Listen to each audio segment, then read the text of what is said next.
Ach Katz. Ja. Rosenmontag ist der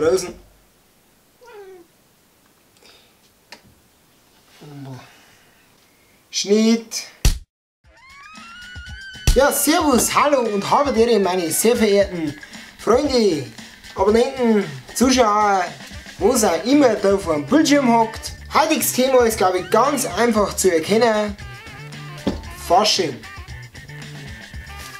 Jetzt haben wir das Gestrüpp weg. So, ja, Fasching bei uns in Bayern. Das ist eigentlich ganz einfach. Woanders wird es als Karneval oder Fastnacht bezeichnet. Bei uns ist eben der Fasching. Manche sagen auch Fasnacht. Bei uns da in der Nacht. Das beginnt mit dem Donnerstag vor dem Faschingswochenende. Der Donnerstag, im Rest von Deutschland als Weiberfasching bezeichnet, ist für uns der Naschi Pfinster. Jetzt hätte ich fast meine Linsen angesprochen. Der Naschi Pfinster wird insbesondere jetzt zufälligerweise in Dorffest City Musper eigentlich als Nationalfeiertag behandelt. Da haben die riesenfette Fete und ja, da machen wir da mal ein Festel draus. Finde ich auch gut so. Das ist also unser erster Standpunkt, Donnerstag, Naschi Pfinster. Dann gibt es natürlich Freitag, Samstag, da gibt es jetzt aber keine extrigen Bezeichnungen. Dann der Faschingssonntag, der Faschingssonntag. Am Faschingssonntag sind bei uns in der Nähe eigentlich die meisten Faschingsveranstaltungen, bei jetzt Festumzüge und sowas, so auch hier im Bleistein. Der große Gaudiwurm ist am Faschingssonntag. Ach Katz. So, also Katz weg, wo waren wir? Sonntag. Faschingssonntag, also da haben bei uns die meisten Festveranstaltungen, weil auch bei uns im Bleistein, großer Gaudiwurm. Der ja, Faschingsumzug, da fahren also wer das nicht kennt, da fahren so Wägen und Fußgruppen gingen da um und mit Musik und tralala und die schmeißen da irgendwelche Zuckerle und so ein Zeug aus und Konfetti wird verschossen und sowas. Das ist bei uns der Faschingssonntag. Dann kommt der Rosenmontag. Der Rosenmontag ist der Rosenmontag. Zumindest in der Oberpfalz. Am Rosenmontag sind meistens so Bälle, Rosenmontagsbälle und sowas. Dann Faschingsdienstag, der Faschingsdienstag. Da haben auch ab und an noch Umzüge, laut meinen Infos, sag ich mal. Und dann ist es eigentlich ganz schnell beendet.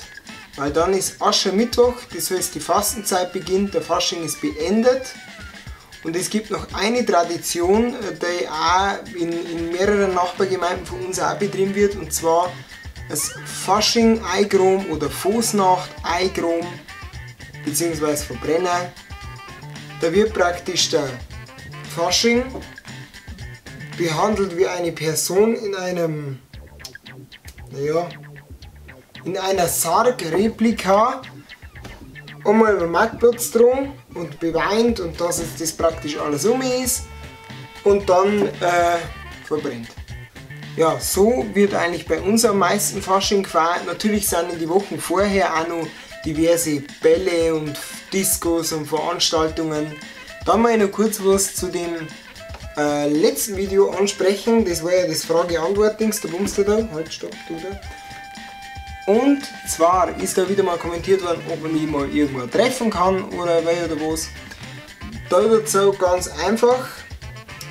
Letzten Sonntag war in unserer Nachbargemeinde von Strauß der ostbayerische Faschingsumzug. Das ist so ziemlich die größte Faschingsveranstaltung in Ostbayern, logischerweise.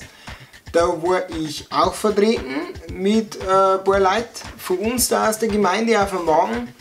Und das war ganz lustig, weil da haben wir immer wieder im Publikum und auch danach auf den Partys Leute gesehen, die haben praktisch gewunken oder was, obwohl ich sie gar nicht kennt habe.